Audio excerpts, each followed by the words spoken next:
पिघली चट्टान या उसका लावा कुछ समय में ठंडा होकर पत्थरों में बदल जाता है। इनमें से कुछ बहुमूल्य और बेहद ही कीमती धातुएं होती हैं और पृथ्वी के अंदर बेहद दबाव की वजह से ये खनिज अलग अलग तरह की कीमती पत्थरों में बदल जाते हैं।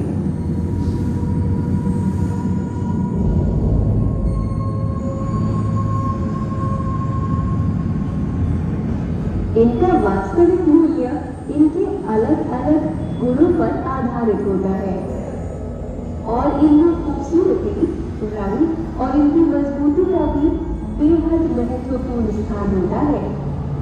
इनमें बेहद अच्छी क्वालिटी के कुछ पत्थरों या फिर रत्नों से खूबसूरत गहने बनाए जाते हैं।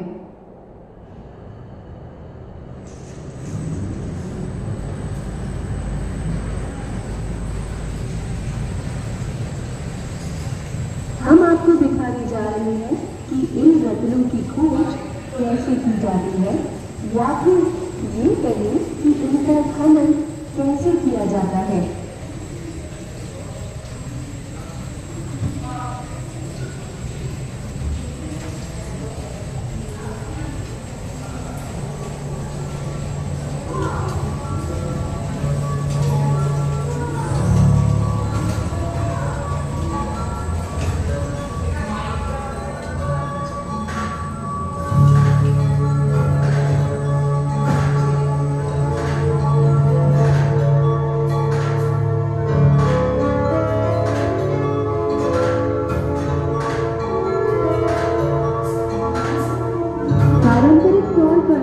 जमीन में एक बड़ा सा गड्ढा खोदकर पहले एक रत्न भंडार की खोज की जाती है और इसके लिए रत्न अयस्क निकलने तक जमीन में बहुत गहराई तक एक लंबा छेद किया जाता है, जिसके बाद इसकी तिरछी या कहीं क्षैतिज तरीके से खुदाई की जाती है, जिसके बाद खोजे गए रत्नों को कुछ विशेषज्ञ या फिर रत्नों के जानकार बाहर निकालते हैं।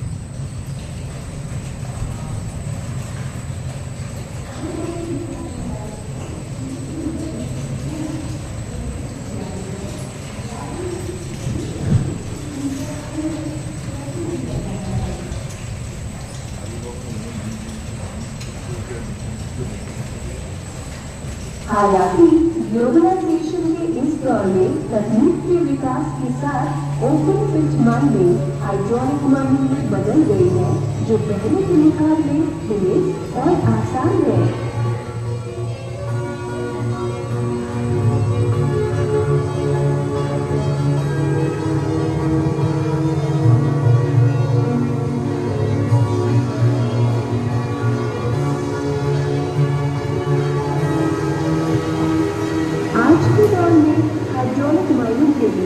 सबसे पहले जिस जगह पर रत्न खोजी जाती है वहाँ रफ्तार के साथ पानी की तेज धारा को छोड़ा जाता है, जिसकी वजह से वहाँ मौजूद गंदगी, रेत और मिट्टी धुल जाती है और फिर इन रत्नों को मिट्टी से अलग कर दिया जाता है और इन रत्नों को एक्सपर्ट्स को सौंप दिया जाता है।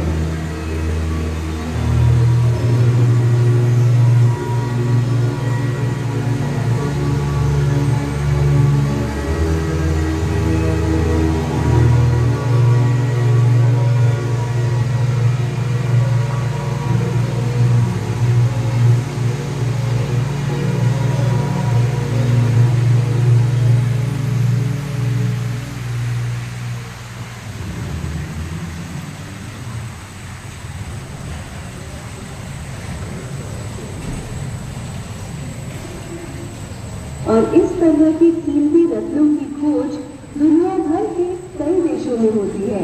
हालांकि इनमें से कई देश ऐसे हैं जो अपनी पहचान ही नहीं बना पाए हैं, लेकिन कई देश ऐसे हैं जो अपने हीरो, माणिक, पन्ना और नीलम जैसे कीमती पत्थरों के लिए ही जाने जाते हैं। और माइनिंग के बाद जब ये पत्थर एक्सपर्ट्स को दे दिए जाते हैं तो वो ये फैसला लेते हैं कि इन्हें किस डिजाइन में तराशा जाए।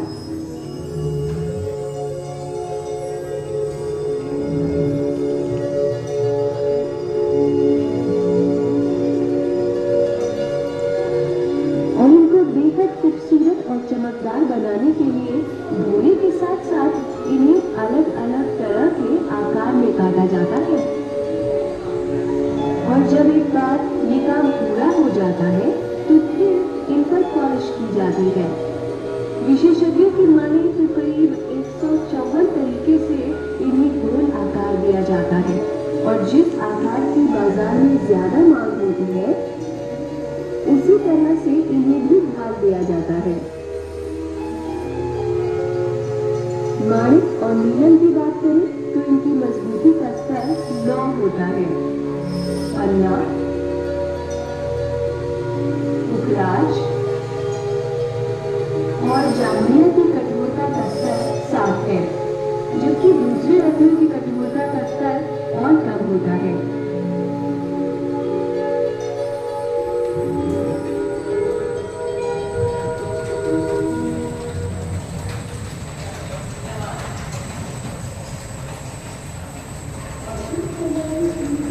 और इसी से जुड़ी थाईलैंड की कला सभ्यता हजारों सालों से पीढ़ी दर पीढ़ी चलती आ रही है। और इसकी झलक आपको वहाँ के राजा और धर्म को समर्पित राजसी वस्त्रों, मंदिरों और भगवान बुद्ध की तस्वीरों में देखने को मिल सकती है।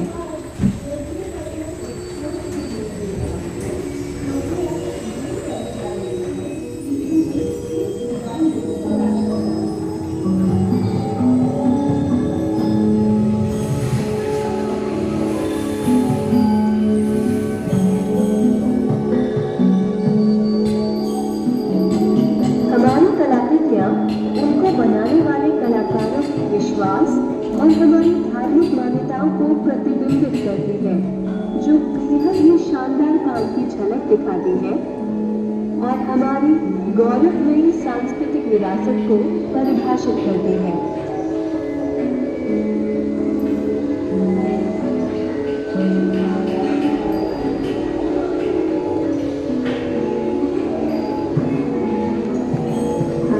कलाकार इस तरह की विशेष कलाओं को बनाने के तरीकों को लिखित रूप से छोड़ गए और इस तरह से ये पीढ़ी दर पीढ़ी आगे बढ़ती रही।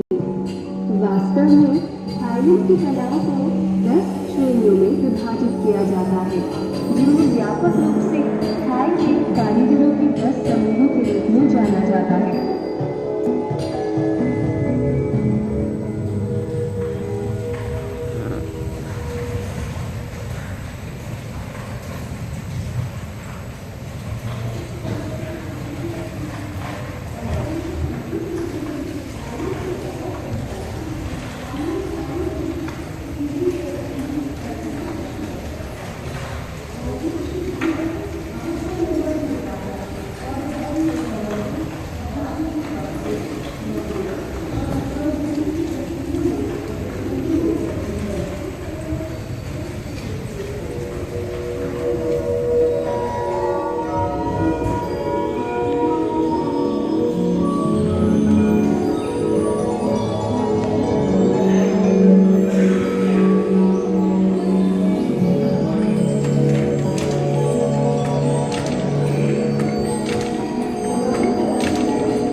सुंदरता से लगाया जा सकता है।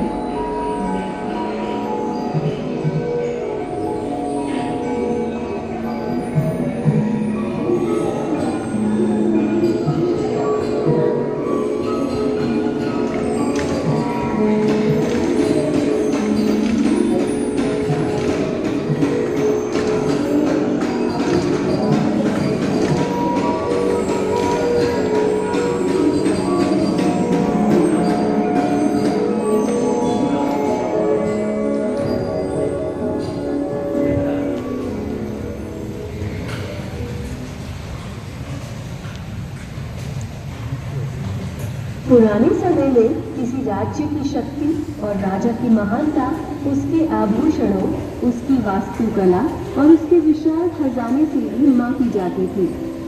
दूसरे शब्दों में कहें तो हमारी ये विरासत दुनिया में श्रेष्ठ है।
जेम्स गैलरी रत्नों और गहनों का दुनिया भर में सबसे बड़ा सेंटर है।